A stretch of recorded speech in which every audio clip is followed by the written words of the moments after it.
Hi everyone. As you can see from the title, I got into a government university through UPU as an A-levels graduate student. I'm making this video because there is very few stories out there where someone successfully got UPU using A-levels. Most of the time, people who applied using UPU are either matriculasi or FTPM students. So I hope this video can serve as a guide for anyone like me who's using A-levels to apply for UPU. Before I begin, I would like to thank Shuhuan's video for being one of my useful resources during application process. Her advice really helped me a lot, and I highly recommend checking her video as I won't go into too much detail about the application process here, as she's already done it in her video. I would also thank the community on r/Malaysia Uni on Reddit and the people on Xiaohongshu for contributing their application and interview experience with the public. I wouldn't have made it here without them. So, firstly, I should elaborate why I chose A-levels and why I want to get into a government uni. After FPM, I'm still unsure of what degree I want to pursue, and I chose A-levels because I heard it keeps my degree options rather open, unlike foundation. I also like that it's 100% exam-based and that it's widely recognized worldwide, because at the time, I'm not sure if I want to travel abroad to study or not. In the end, I decided to stay within Malaysia because of budget limitations. As for why I prefer public uni over private unis, two main reasons: popularity and budget. Some job employers have a preference for public uni graduates, and sometimes it's easier to get work permit if you want to work abroad, say you're a public uni graduate. Essentially, public unis, especially RUs like UKM, USM, UPM, UTM, are like the Ivy League unis of Malaysia.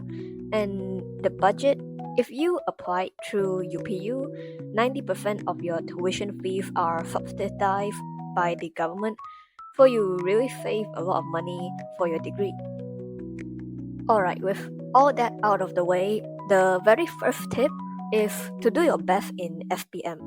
I know majority of people who watch this have probably already done their FPM, but for anyone that haven't, take FPM seriously.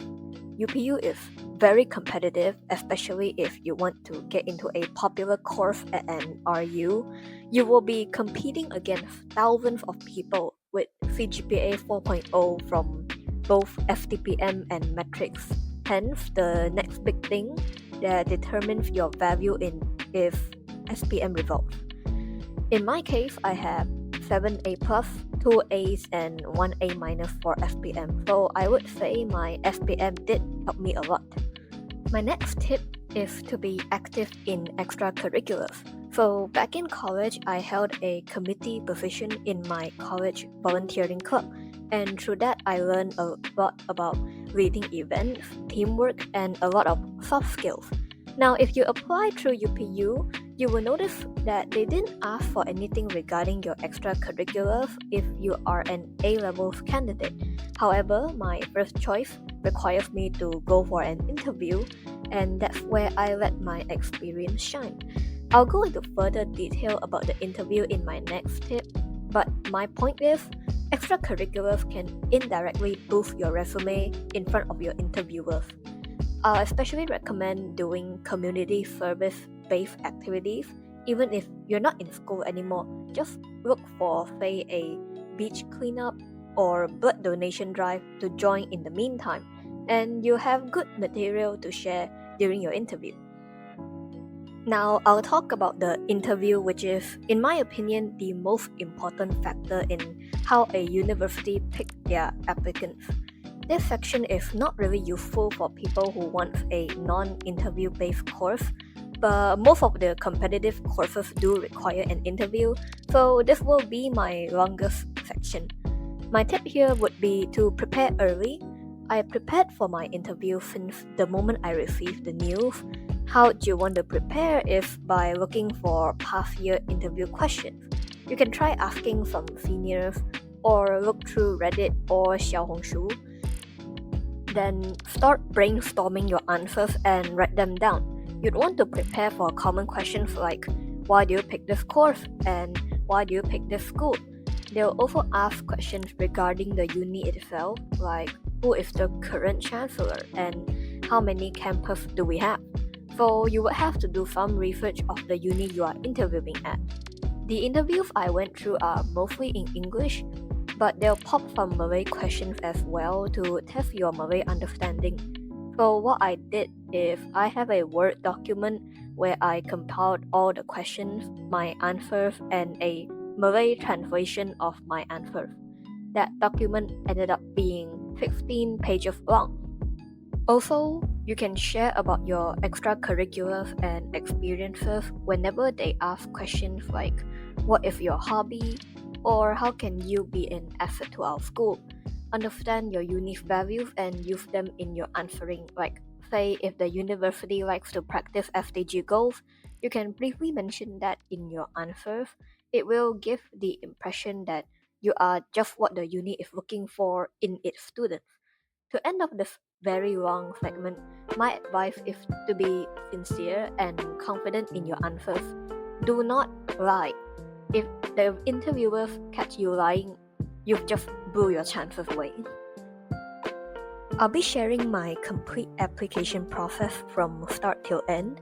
My education background is 10 A's in SPM as previously mentioned, 3 A stars in A-levels and MOET band 4.5.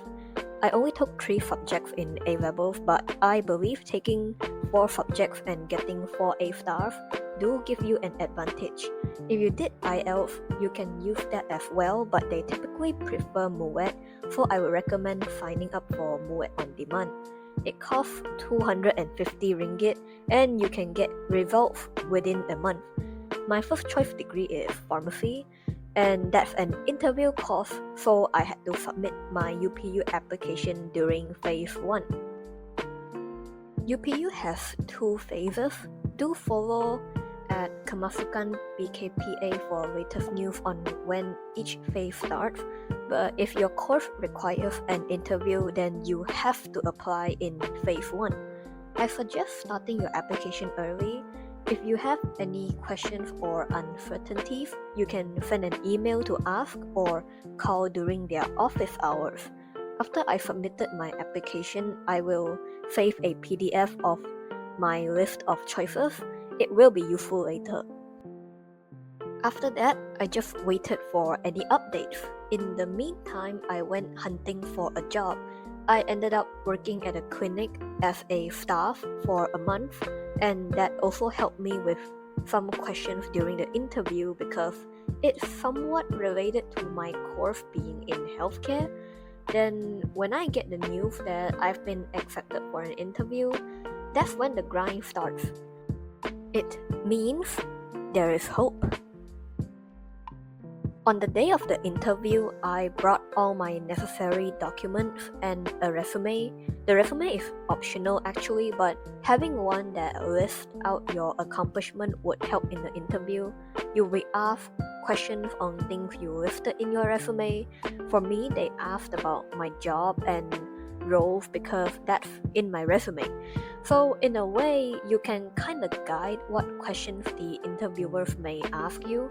And then for answering, you'd want to kind of glaze the uni a bit, but don't outright compare between 2 unis unless that's part of the question. For example, they asked me why UM and not Monash. For context, I applied direct intake for UM. Then I have to state my reasons whilst trying to avoid talking about rankings. Talking about QS rankings during a uni interview is probably one of the biggest red flags you can have, because the next question would be, if our uni rank dropped next year, would you still pick us? And you've dug yourself a hole you can't climb out of. Previously, in my tips section, I mentioned community service helping you in your answering. Let me give you an example of how it works. One of my questions is, how can you be an impact to our school?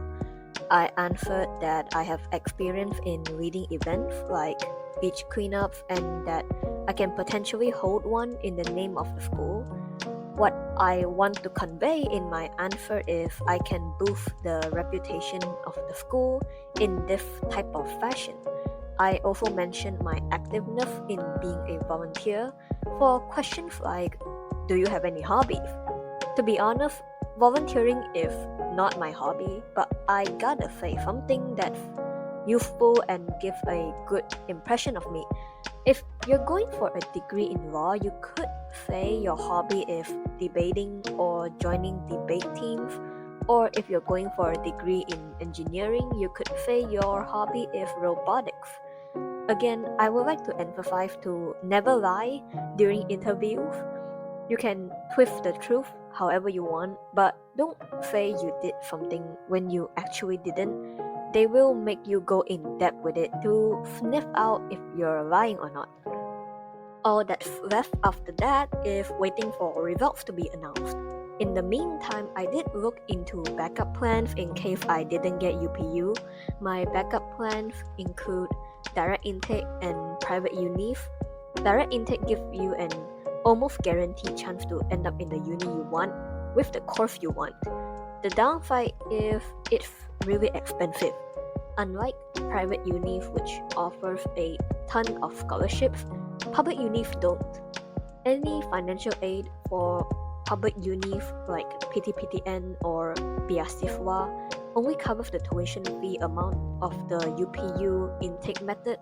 Essentially, it only covers about 10 to 20% of your total fees. Meanwhile, some private unis are cheaper than direct intake because they offer tons of scholarship discounts. But private unis are less reputable than public unis, especially if your goal is to work abroad in the future. And then comes result day, and I was super nervous, knowing the odds of me actually getting something is very small.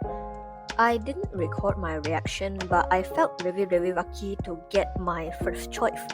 So whether you're an A-levels graduate like me, or you're from other types of pre-U, I hope this video helps you out in your application.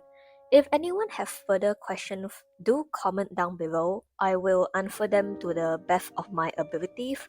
To close off the video, I want to mention that UPU is extremely luck-based. If you didn't get the offer you wanted, don't be put off by it. Just move on in life. There are better opportunities waiting for you in the future. You just have to go and find it.